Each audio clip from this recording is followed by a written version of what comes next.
Today we're pleased to welcome the Atlanta Regional Commission. Some of you know them as ARC. Mike Carnathan is a planner and researcher with that organization. As most of you know, ARC is one of the principal resources of data for the Metro Atlanta's 11 counties and I don't know how many cities, but it's a few. And their data coming and going provides a lot of assistance to these organizations to help them plan. And of course, it's to our benefit to know where things are moving and where they're coming from and where they're going to help us with our business. We're fortunate to have Mike here to bring into focus the changes in the forecast.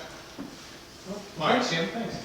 Wait, thanks for having me here at this great house. I don't get to tour these houses that often. This is great.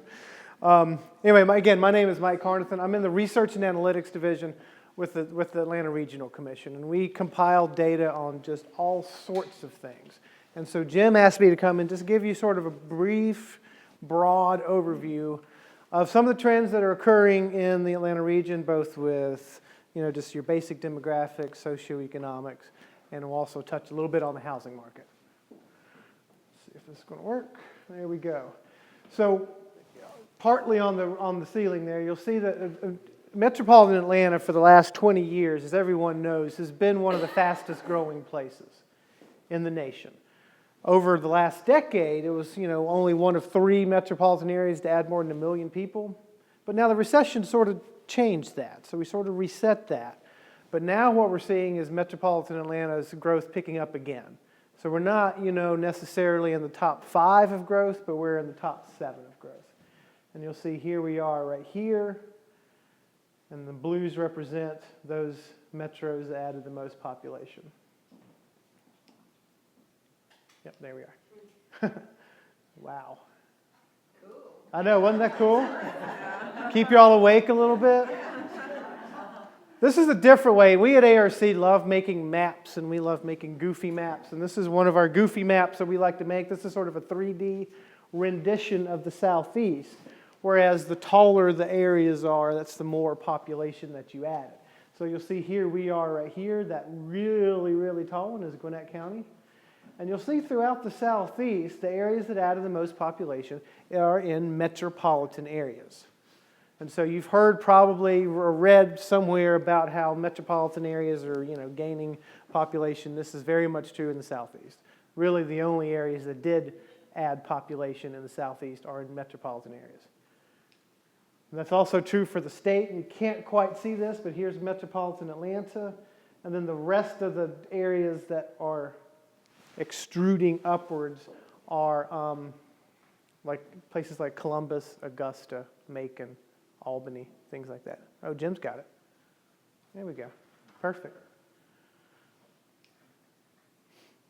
And here we're finally zooming in from the nation all the way into just the 20-county area, and this is really where ARC focuses its attention on. And it's hard to see these colors, but the blue, or really the dark areas, are the areas that added the most population. And you'll see it's really kind of these second-ring suburbs. Okay, so you'll see it's up in Gwinnett, northern Fulton, South Forsyth, a little bit of Cherokee, then going down here, and then you'll look at where the areas that lost population, it's really these concentrated areas of poverty. It's really these neighborhoods that have been in poverty for generations and generations. You'll see some depopulation going on in the southern part, but again, in the northern parts of Atlanta, you'll see actually a good number of people moving back in. So now I'm going to talk a little bit about the 2 main trends that we're seeing, that we've seen over the last 15 years, and these are the trends that are going to continue on for the next 30 or so years. It's really 2 things, Yeah, we're growing fast. We've got that established, but it's just the way we're growing that's going to change. We're becoming more diverse, and as baby boomers retire, we're also becoming older. So first I want to talk a little bit about diversity, and these next series of maps, well, let's talk about this first. I forgot about this one. So this is metropolitan Atlanta. This is our racial profile, racial and ethnic profile. You'll see that we're still majority white, but very close to becoming a majority-minority metropolitan area, and which is actually a very common sort of profile for metropolitan areas. You'll see some like Miami and Los Angeles. The majority ethnic is actually Hispanics. And you'll see Atlanta's a little bit different because we're still a mecca for African American population. Okay. And then looking a little bit closer, county by county, you'll see just what the enormity of Gwinnett's growth is. Over the past decade, you'll see how it dwarfs every other place in the region. Okay? Gwinnett, what's happened in Gwinnett over the past 15, 20 years is just remarkable. It is now probably one of the most diverse counties in the Southeast. And you'll just see, the blue bars here represent white population. So the large urban areas actually lost white population over the past decade. So I'm saying we're becoming more diverse, we're adding the vast majority of our growth have actually come from the non-white populations. Very much true, very much so in Gwinnett. You'll see African Americans, Asians, Hispanics, folks that we can't quite classify, so we just call them other. And so you'll see, and so this is a trend that, it's really taken hold over the past 20 years, and we expect that to continue over the next 20 years. Now, the maps. The next series of maps, I'm just going to show you where the race and ethnicity populations have been distributed. And I'm going to do it in two ways. First map just shows you just the raw population change. And so you'll see the red areas are the neighborhoods in Atlanta that added the most white population.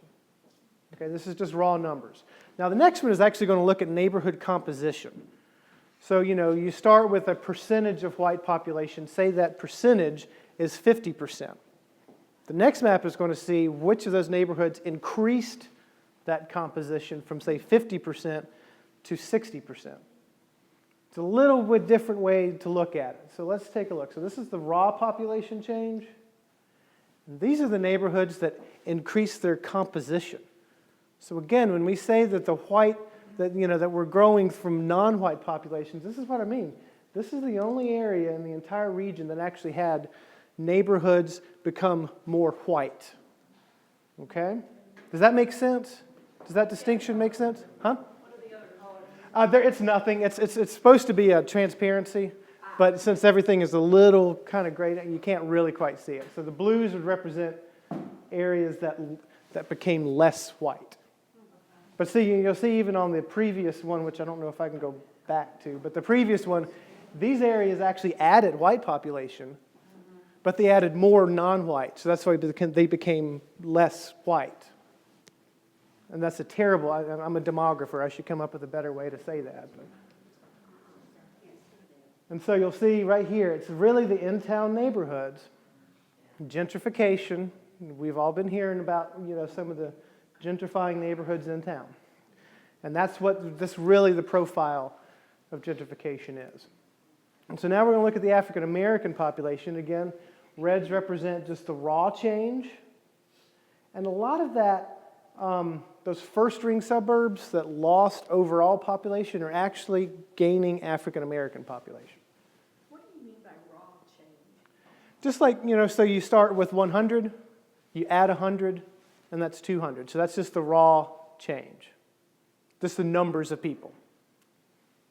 Compared to then when you have one that's not raw. That would be percentage. Okay. So this is the raw numbers. So these represent the neighborhoods that actually added African American population. This one here represent the neighborhoods that became more black. And you'll see it's really scattered throughout. And again, a lot of it is in this first ring suburbs. You don't see a lot of that happening in the city of Atlanta, though. All right? And then finally, Hispanic growth. And this is the one that, Hispanics are actually are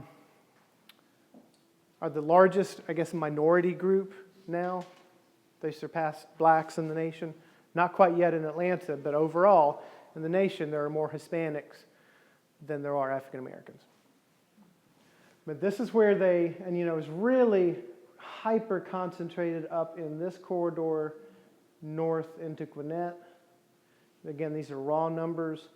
And here we're going to look at those neighborhoods that became more Hispanic. And you'll see it's just really focused right up here, Buford Highway into Gwinnett. And so some pretty fascinating demographic changes that have occurred over the past 15, 20 years ago. And these are the these are the same trends that are going to continue at least for the next 20 years. And then if you put it all together, what you'll see here is the green dots represent white population, blue dots represent black population, and then red and black represent Asian and Hispanic. You'll see there's still a lot, it's still a very sort of a north-south divide between the white and the black population. You'll see the whites mostly up to the north, African-American population really concentrated here, and then you'll just see this big swath of kind of like a marble cake. It's just a melting pot. And so that's what I say when I said that 200,000 residents in Gwinnett were born in a different country. 200,000. And so that's why when I say that Gwinnett's one of the more diverse counties in the southeast, this is what I'm talking about. Do you have any idea what percent of that is of their population? It's one-fourth. One-fourth. So it's about 25% of the population in Gwinnett was born in a foreign country. Do you have these slides somewhere on a website or a link or something? Yeah. We'll get them to you. Actually, Jim has it on his laptop, and I can make a PDF out of it, and you can email it out. Yeah, I'll figure out some way to get it, make it available on our website or whatever. Okay, all right. And Well, I'm videotaping it, so if I did a good job, I might be able to just... yeah, that's fine too. Yeah. Just let me know. I'll make sure you get a copy. So the other part of the big mega trend that we're seeing, both nationally and locally, is the baby boomers are retiring, right? So we're becoming an older place. Now, what's interesting about this is race and age are sort of playing off of each other. So when I'm saying that we're becoming an older place, the older cohorts of our population tend to be majority white. The younger cohorts of our population tend to be majority non-white. And so the ramifications of that is, as the whites, begin to go into retirement, to shuffle off the mortal coil, all this stuff, the replacements are going to mostly be non-white. So keep that in mind as we move forward. So again, metropolitan Atlanta, even though I'm talking about how we're becoming older, we're still one of the youngest places in the nation. Okay? And actually, look at Atlanta. So blues represent, we're looking at the percent of the population that are under 20. Atlanta's about 29% of its population under 20. Blues represent the highest concentration of those under 20s. And you'll see just in the southeast alone, you'll see how Atlanta is really the only blue dot there. So we're definitely one of the youngest metropolitan areas in the southeast and also in the entire nation. And a lot of that has to do with the diversity that we've been getting. So this is in addition to making these little funky maps, we also like making really complicated charts. So let me tell you what this is. This is the age pyramid, which for all of human history, we've always been able to depict the age structure of society as a pyramid, with the older folks on top, younger folks on bottom. Now the baby boomers have completely wrecked that concept. We can no longer just do this.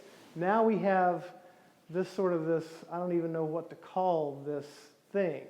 But what this is, underneath, the colors represent Atlanta. The outline represents the nation.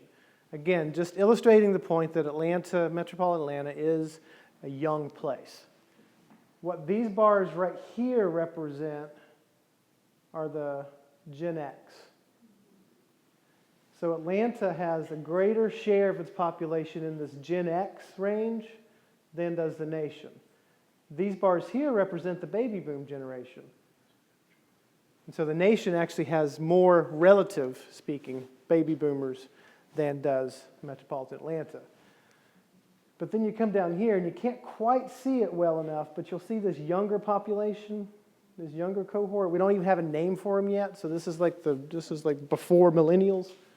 We're calling them Generation Z. We have more of that population than does the nation as a whole. So again, think 30 years ahead. These folks here will be up here. And what's interesting in this is that all age groups seem like men and women the same till we get older. Until you get older. See? Yeah, exactly. And you'll see the female side really start getting bigger. Women live longer. And then again, we're going to look at this county by county. And when I talk about, how diverse of a place metropolitan Atlanta is, that also extends to age diversity. So you'll see Fayette County. Everyone know where Fayette County is. It's down south. Realtors always, y'all know the geography better than anybody. You'll see Fayette County actually has a median age of about 43 years, which, in demographically speaking, is very, very old. Especially when compared to its neighbor, Clayton County, has a median age of about 32. They're next door to one another. I mean, just a couple of minutes apart, Fayette County is 10 years older from a median age standpoint. That's what I'm talking about with the diversity of the region and how, the diversity in age are really playing off of one another. So if we look, yes, ma'am. Did I not have Forsyth? I probably was just looking at the 10-county area. I don't know if I can go backwards. But anyway, here's Forsyth. Anyway, sorry, in the maps. Okay, here we are. No, you're right. I was just looking at just the 10-county area. Yeah, Forsyth would probably be right around in here, if I remember correctly. So this is where the millennials live, and I want to bring up the millennials because that's sort of a key demographic for us. Because we look at the baby boomers, we've always talked about the baby boomers being the largest single cohort that the nation has ever seen, and every step of the way, from toddlerhood to where we are today, boomers have fundamentally changed the way society operates, the way society is organized. Now, here's the big aha moment. There's more millennials than there are boomers. And so until we figure out, and the millennials have that same potential to change society, but so far they've been largely on the sidelines.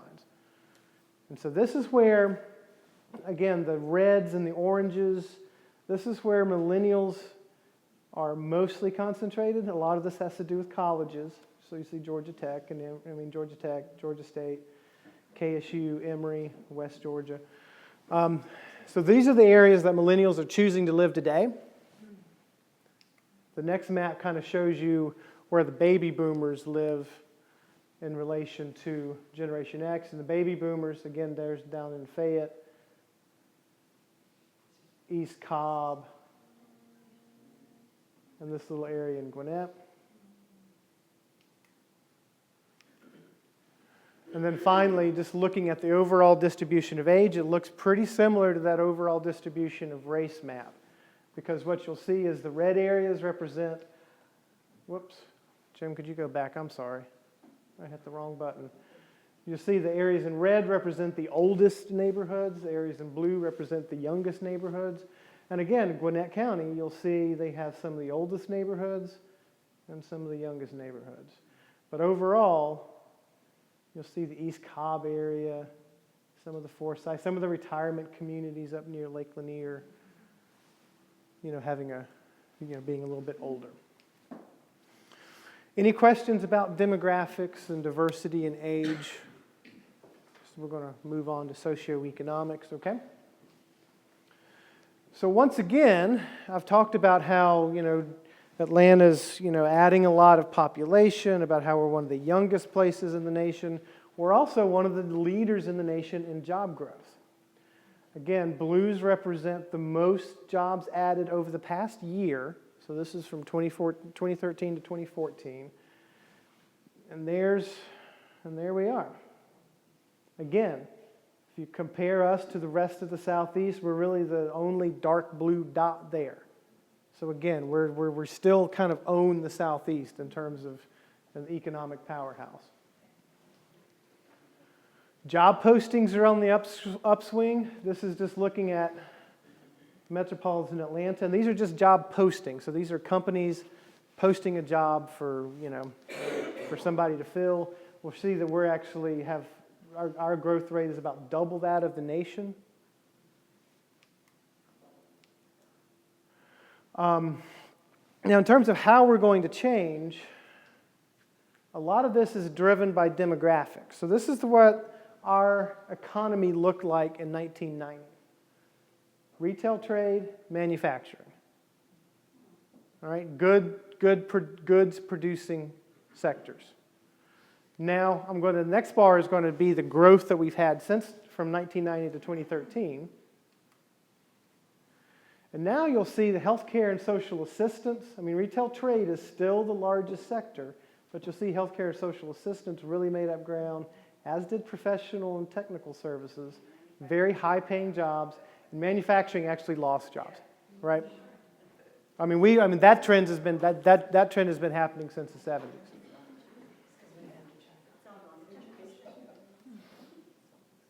Now, projecting out forward essentially from today until 2040, here's where the demographics really start driving our economy. Okay, we are becoming older. Therefore, healthcare and social assistance becomes in higher demand. But you also see professional and scientific jobs, these high-paying jobs, or at least they're high-paying today. Those are also still going to be in high demand. And that jobs posting slide that I've shown you, one of the in the most sought after occupations in those job postings is software development here in Atlanta. High-paying jobs. Atlanta is slowly becoming a tech hub, not just of the Southeast, but of the entire nation. It's interesting, insurance. I thought they ruled the world.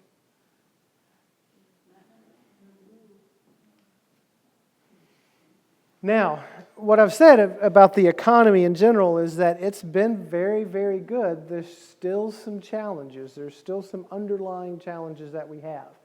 Georgia is still lagging in GDP growth. Now, we typically lag the nation as a whole, but there for a while there, in the 2005, our GDP actually grew faster than the nation's. But you'll see the recession taking out just a big hole, and we still haven't caught back up. You'll see where we are back then. We're still not back to those pre-recession peaks yet. And then our per capita income, and this is inflation adjusted, the Georgia's per capita income is actually lower today than it was in 2000. And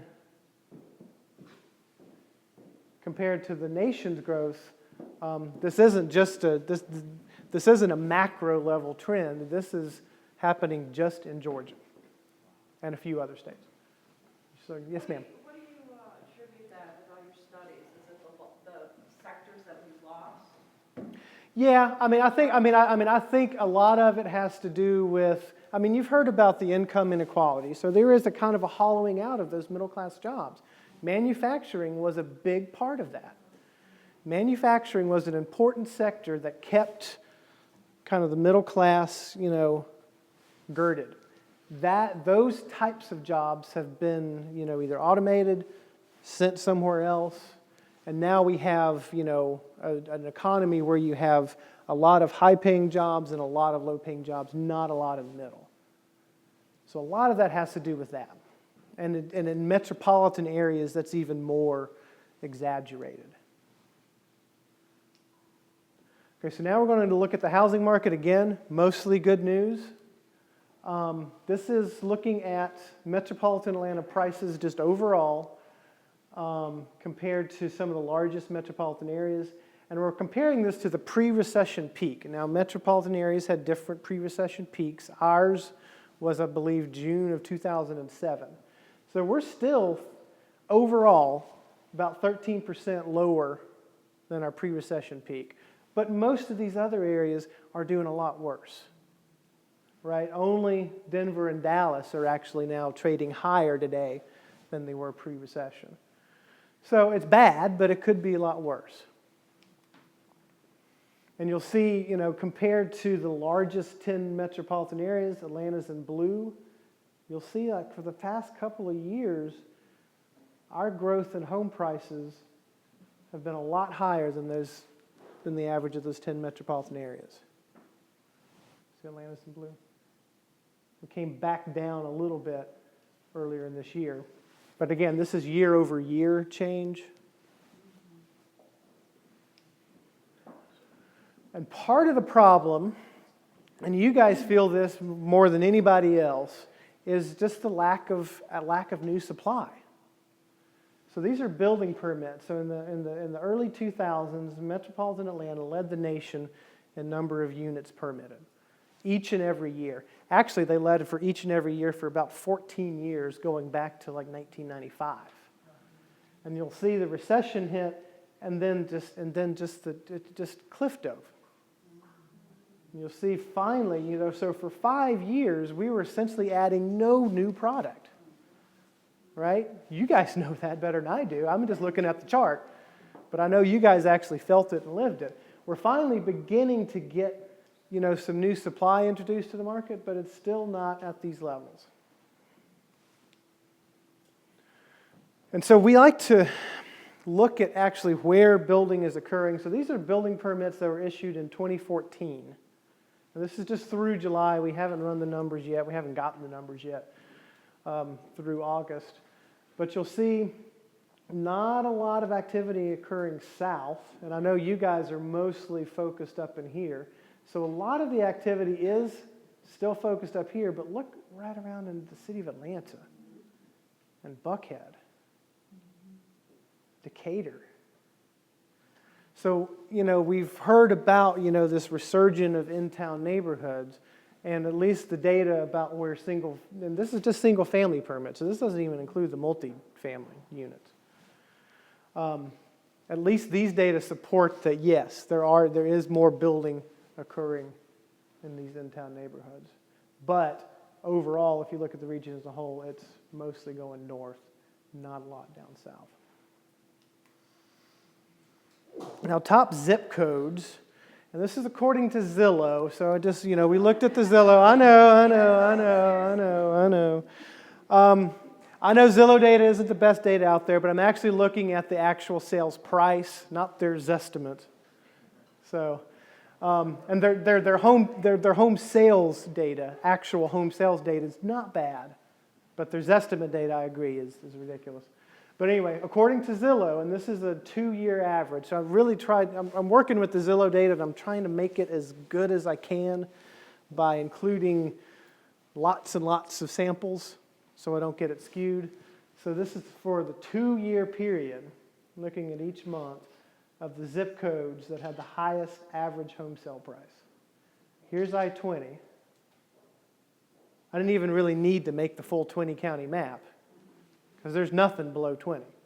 But you'll see here's some of the in-town neighborhoods: Candler Park, Inman Park, Midtown, Buckhead, Dunwoody, East Cobb, and then up here in Milton and Johns Creek. And then now if we look at that on a map and see what it looks like, again, it's all north. So the dark blues represent the highest average home sale price. The whites represent the lowest. And then there's some areas that we just didn't have enough data for. And you'll see where the bulk of all that's going. And then finally, if you look at the change, and so here what I'm doing is I'm looking at that peak period, 2005 to 2007, taking all the all the home sales that I can get, averaging them up for that 2-year period, comparing it to the last 2 years, and then looking at the difference. So here I'm actually looking at seeing which areas are actually, which neighborhoods, because overall, if you look at overall metropolitan Atlanta, that slide a couple back, you saw that we're still about 13% below peak overall. But there are still some neighborhoods within Atlanta that are doing quite well, and those are represented in this dark blue. So this is the change between current, and so you'll see all these neighborhoods right up here the home sales are actually higher today than they were pre-recession. There's not many of them, but where they are, they're all located in this northern sector. There's nothing going on down south. Do what? It's worse than nothing. I mean, Right, yeah, I mean, it's actually, yeah, you're right. It's worse, it's actually, yeah, yeah, I mean, that 13%. a lot lower. really- Yeah, it's an average across everything. Yeah. But if you look at some of these areas, home prices are at least $60,000 less than they were pre-recession. So they're not recovering. They're not even not recovering. They're just becoming worse, like you said. Okay. So now let's look at our forecast a little bit and let's see what we think, reading the tea leaves, where we think we're going. Fancy transition. Again, that diversity point that I made earlier. So here we're looking at the United States, Atlanta area, and the rest of Georgia. This is, the blue bar represents population as of 2000. The little red bar represents change until 2040. So you see nationwide, this is white. The Census Bureau is predicting very little raw change in the white population between now and 2040. And actually, I think they came out with new projections, which actually they're predicting a slight loss nationwide of white population. The same trends are true here in Atlanta area, just not quite as pronounced. So you see here we are in 2000. The red bar represents the population we're going to add. And you see that white bar is well smaller than African American, other, and then Hispanic. And actually Hispanic and African American populations are about to, are forecast to grow about the same. But you'll see nationwide, Hispanic is really the only race or ethnicity that's forecast to grow. And then Georgia looks very similar to the nation. So this is for the 20 county area right up here. We're predicting somewhere around 7.8 million people in 2040. We have about 5.5 today. So it's about 2+ million more people in the next 25 years or so. That's still a lot of people. And they're all going to be on 400.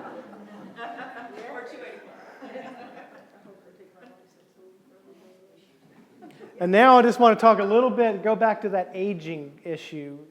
We talked about, this is really something that we haven't really had to deal with ever. So, and what I mean by this is looking at just the ages 60 and older and how they're going to grow. In 1990, we had roughly about 375,000 people who were 60 and older. Okay, 370,000, 60 and older. By 2040, we're going to have about 370,000 people who are 85 and older. Okay? We've never had a society, we've never had to plan for a society, we've never had to deal with infrastructure, with services, where a significant portion of the population is 85 and older. And so that's something that, we're still all struggling to get our, to wrap our heads around that. More diverse, what we mean by that is in 1990, not that long ago, we were essentially a bi-ethnic place, majority white, minority black, and really not much else. By 2040, we're going to really have a plurality of races. And getting back to the kind of the ramifications to society of this aging population, and it's not just the aging population, it's kind of the growing aging population. Remember that pyramid that we saw? So growing aging population. And then you have a growing kid population, and you have a shrinking workforce. Now, traditionally, how have we taken care of the elderly? We pay that Social Security tax. That helps them, Social Security, Medicaid.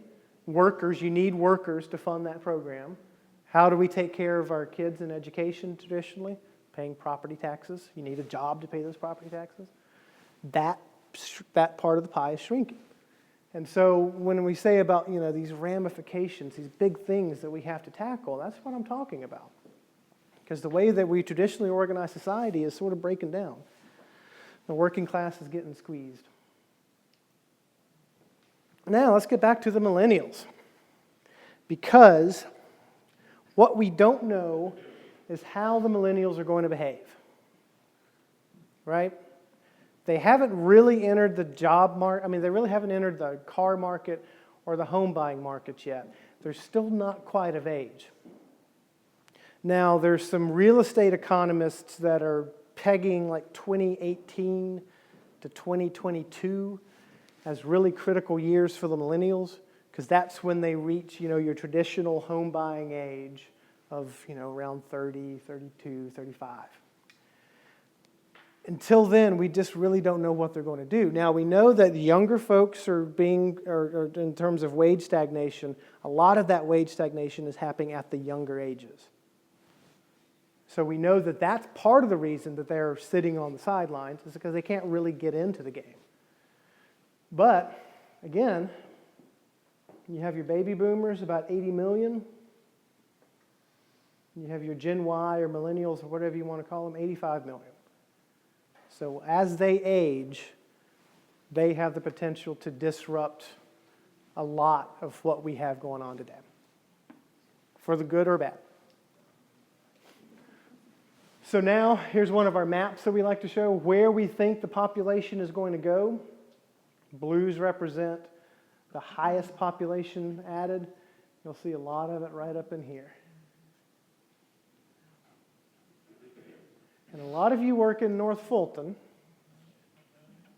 We're not predicting a lot of population growth there because the local governments are essentially saying that we don't really want new construction here.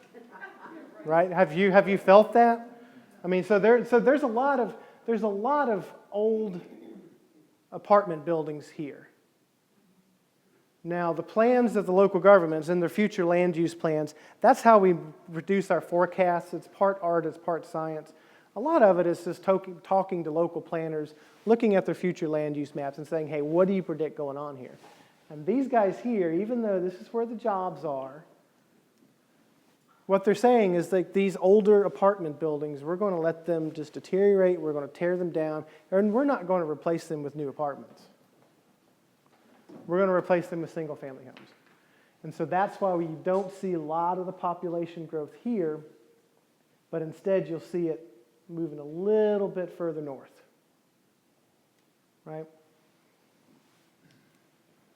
Now let's look at jobs.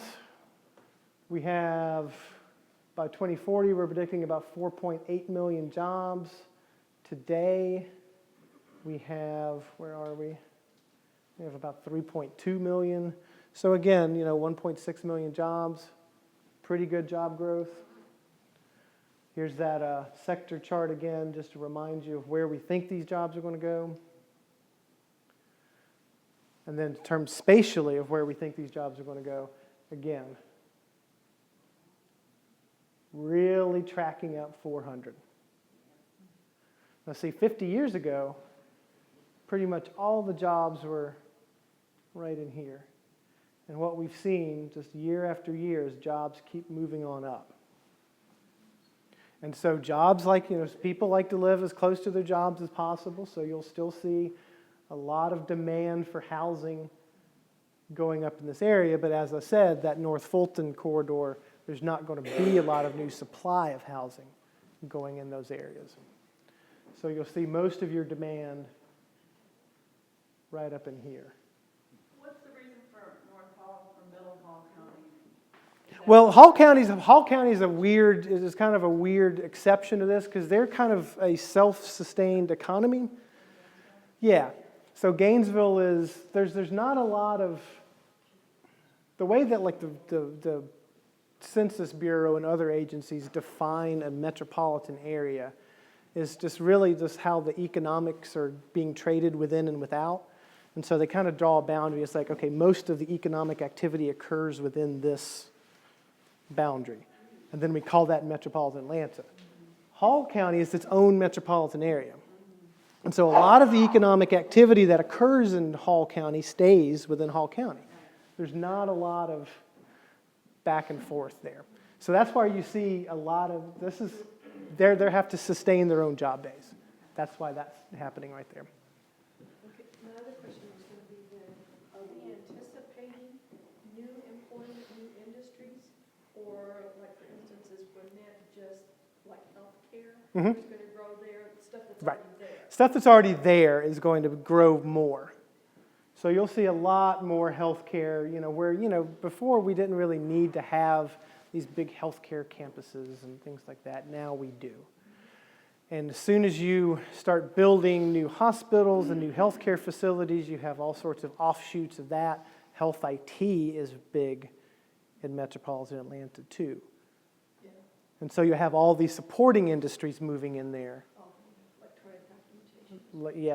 Yes. And then finally, I wanted to just end on this note and just show that nationally, I talked about how, we're one of the leaders nationally in job creation. But also nationally, we're getting to, again, Atlanta's the hot market again. And so this I'm calling, I put anomaly in quotations because, people are saying there's so much going on in metropolitan Atlanta development-wise that we're actually a national anomaly. No other city has all of this going on at the same time. And, I didn't even show Avalon because Avalon's up here. But, Ponce City Market, Buckhead, Atlanta, the streetcar, Falcon Stadium, all these developments going on right now. A lot of them are opening. A lot of them are going to trickle throughout the next year. No other metropolitan area has all of this going on right now. So, again, we've been worried about the recovery from the Great Recession, but this is proof that it's happening right now. So that's all I have to say. I'll be happy to answer some questions or. Oh, sure. Thank you. Please.